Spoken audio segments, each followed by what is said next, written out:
Class first है। ये आपकी एक डेमो क्लास है। आप चैनल को सब्सक्राइब कीजिए, लाइक कीजिए, कमेंट्स कीजिए।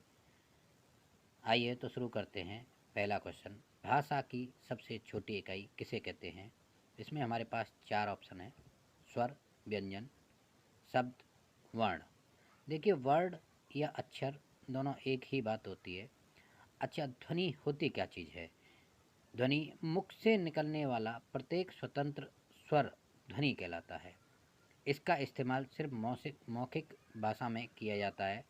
वर्ण वर्ण वह छोटी से छोटी इकाई है जिसके न टुकड़े किए जा सकते हैं, वह वर्ण कहलाती है। जैसे अ हुआ, आ हुआ, क हुआ, क हुआ। एक चीज़ आप इसमें से गौर करके देखिए, अ, आ, क और ख।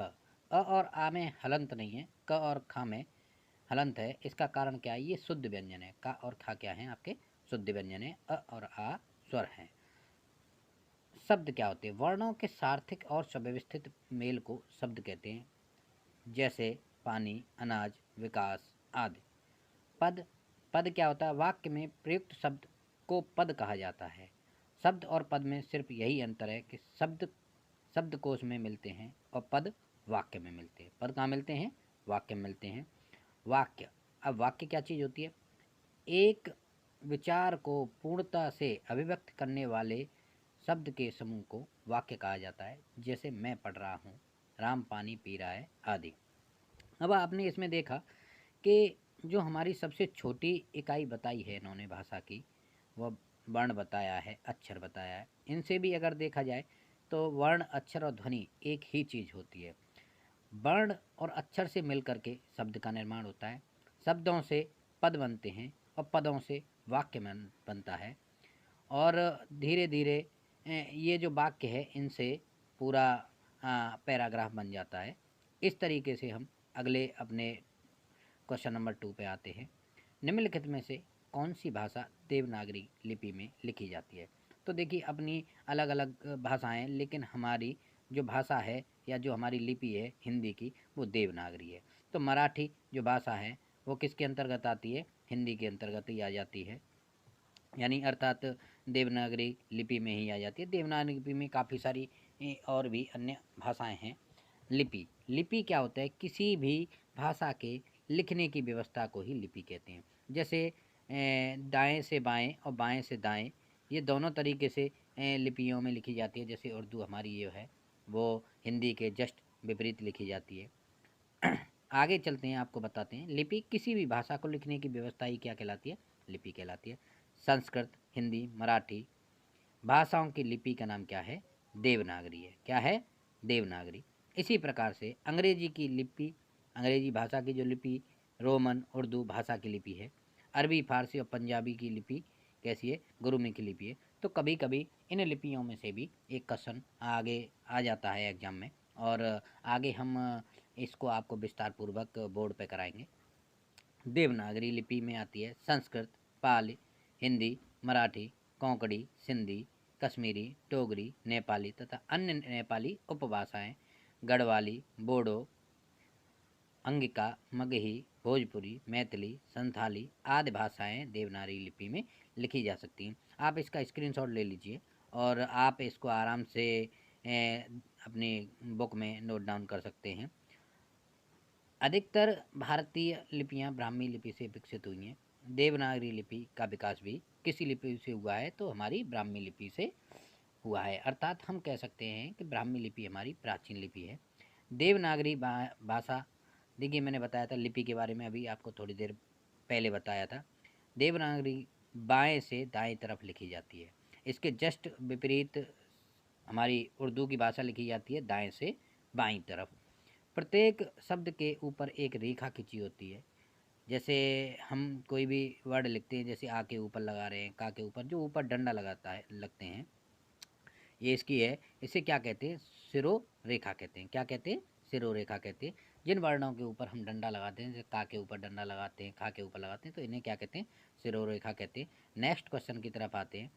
हिंदी के लिए प्रयुक्त देवनागरी लिपि में कितने वर्ड होते हैं? तो कुल हमारी हिंदी में 52 वर्ड हैं। कुल वर्ण कितने हैं? 52 हैं। हिंदी के लिए प्रयुक्त लिपि में कितने वर्ण हैं? 52 वर्ण हैं, जिसमें मूल स्वर होते हैं कितने?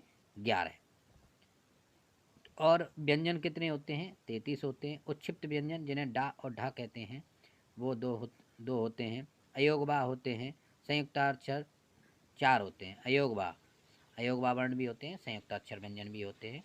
च, छत्र, ज्ञ, स्र, ये 4 संयुक्ताक्षर व्यंजन होते हैं। मूल स्वर ग्वारे कौन कौन से होते हैं? अ, आ, ई, उ, री, ए, आई, ओ, औ। जैसा हमने आपको एक पहले भी बताया था, हमारी संस्कृत की क्लास शुरू हुई, उसमें एक वर्ड आता था ली। ली को हिंदी से अलग किया गया है, ली का कोई उच्चारण स्थान नहीं दिया गया है। अयोगवा अंग है, जो दो है ये अयोगवा वर्ण है। 33 मूल व्यंजन है। इसमें से 25 स्पर्शी व्यंजन है, जो क वर्ग, च वर्ग, ट वर्ग, त वर्ग और प वर्ग दिया होता है। यर अलव और सह हमारे संघर्षी व्यंजन होते हैं। और यर अलव ये व्यंजन दिए हुए हैं। उत्क्षिप्त व्यंजन ड और ढ। ड और ढ कौन से व्यंजन है? उत्क्षिप्त व्यंजन है। संयुक्ताक्षर जैसे छत्र, ज्ञ, स्र, हमने अभी आपको पहले बताया। छ का मेल किससे होता है? आधा क और सा से होता है। त का त प्लस र से होता है। ज्ञ का ज प्लस यहाँ से होता है और स्र का स प्लस र से होता है। आगे आते हैं आपके नेक्स्ट क्वेश्चन। निम्न में से कौन सा ह्रस्व स्वर है? ह्रस्व यानी छोटा या लघु स्वर कह सकते हैं। अ, ई, उ।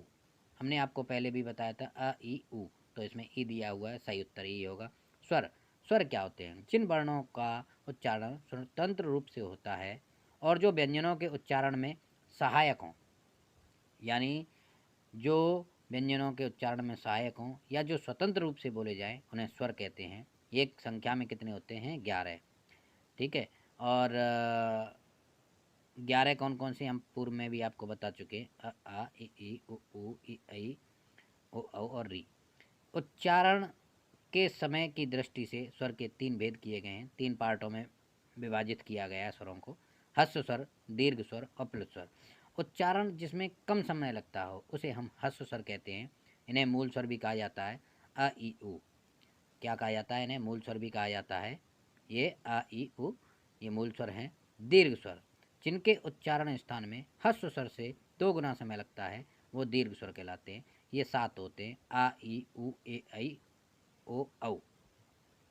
प्लुत स्वर ह्रस्व स्वर और दीर्घ स्वर से हमारे अधिक समय लगे या कह सकते हैं ह्रस्व स्वर से तिगुना समय लगे उसे प्लुत स्वर कहते हैं। जो ओम, राम, ये सारी चीज़ें आती हैं, तो ये किस में आते हैं? प्लुत स्वर में आते हैं। अगला क्वेश्चन है हमारा, अंतस्थ व्यंजन कौन से हैं? देखिए य, र, ल, व ये कैसे व्यंजन होते हैं? अंतस्थ व्यंजन होते हैं।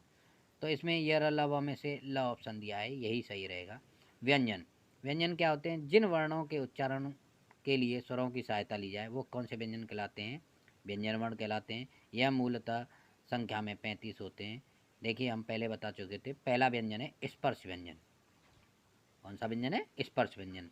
क से म तक कुल 25 वर्ण होते हैं। क से म तक यानी क वर्ग, च वर्ग, ट वर्ग, त वर्ग और प वर्ग। ये टोटल जो वर्ड होते हैं वो 25 होते हैं। और इनका अंतिम वर्ण जो होता है वो अनुनासिक कहलाता है। और इसके साथ ही हम आपको उत्क्षिप्त व्यंजनों के बारे में बताते हैं। ये 2 होते हैं, ड और ढ। अंत्यस्थ व्यंजन ये 4 होते हैं, यर, अलावा। ऊष्म या संघर्षी व्यंजन जिन्हें कहा जाता है वो होते हैं 4, स, ह। अगले क्वेश्चन की तरफ आते हैं। निम्नलिखित में से नासिक व्यंजन कौन सा है? नासिक मैंने कहा था आपको पंचमाक्षर होता है, इन्हें अनुनासिक व्यंजन भी कहा जाता है। तो ये नासिक व्यंजन में यह आ गया है। नासिक व्यंजन स्पर्श व्यंजन तालिका के क वर्ग, च वर्ग, ट वर्ग, त वर्ग तथा प वर्ग में अर्थात पंचम वर्ण, जैसे हमने पहले बताया था आपको, यानी ड, व, ण, न, म को नासिक व्यंजन कहा जाता है। अनुस्वार बिंदु इसका प्रयोग स्पर्श व्यंजन तालिका के पंचम वर्ण नासिक व्यंजन के स्थान पर किया जाता है। क वर्ग, च वर्ग, ट वर्ग, त वर्ग, प वर्ग। पंचम वर्ण यानी यमगणनम यमगणनम नासिका च, ये इसका एक संस्कृत में सूत्र होता है, यमगणनम नासिका च। और ये मूलतः अनुस्वार होते हैं, जैसे गंगा, पंच, पंडित, हिंदी, दम्ब, ये सब आते हैं। अनुनासिक चंद्र बिंदु देखिए, अब अनुस्वार और अनुनासिक में अंतर होता है। जो अनुनासिक होता है ये इनमें चंद्र बिंदी का प्रयोग किया जाता है, लेकिन अनुस्वार में एक अंकी बिंदी का प्रयोग किया जाता है। जब किसी स्वर का उच्चारण मुख और नासिका दोनों से किया जाता है तब उसके ऊपर चंद्र बिंदु लगा दिया जाता है। इसके एग्जाम्पल भी दिए हुए हैं, जैसे चांद। अगर आप बोल के देखेंगे तो आपको भी महसूस होगा कि हमें गले से और नाक दोनों का प्रयोग किया जा रहा है। जैसे चांद, सांझ, आँख, गाँव, हंसना आदि, ये सभी जो हैं ये अनुनासिक के उसमें आते हैं। अगला क्वेश्चन 7वां नंबर लीजिए। निम्नलिखित में से अल्प प्राण वर्ण कौन से हैं? देखिए, अल्प प्राण और महाप्राण। अल्प यानी